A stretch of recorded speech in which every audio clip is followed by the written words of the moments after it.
రెడ్డి వీళ్ళ ఎదురుగుండా ఒక నివేదిక పెట్టారు. మనకి సరైన టైంలో సప్లై చేయలేకపోతున్నారు, దానివల్ల ఇబ్బంది ఎదురవుతుంది.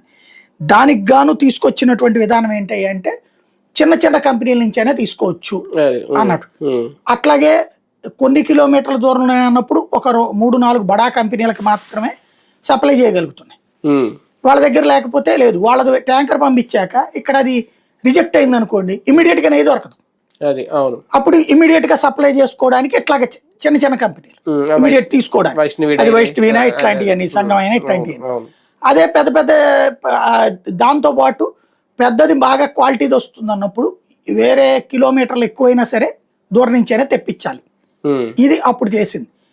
ఇలా చేసినటువంటి కారణంగానే వీటికి అవకాశం దొరికింది అన్నటువంటిది కూడా ఆ నివేదిక చెప్తున్నటువంటి లెక్క.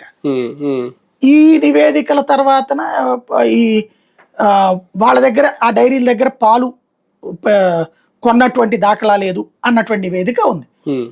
ఇవి ఎప్పుడైతే అయ్యిందో ఈ జంతు కొవ్వులే మిగతాది వైసీపీ ఏం చేసింది తెలివిగా మిగతా పాయింట్స్ అన్నింటినీ డౌన్ ప్లే చేసి దీన్నే హైలైట్ చేసింది. అదిగో జంతు పదార్థాలు లేవని తేలింది కదా అన్నాక వీళ్ళు దాంట్లో ఆవేశపడిపోయేసి వీళ్ళ మీడియా ద్వారా అదేదో టాయిలెట్ క్లీనింగ్ ఇది అన్నారు.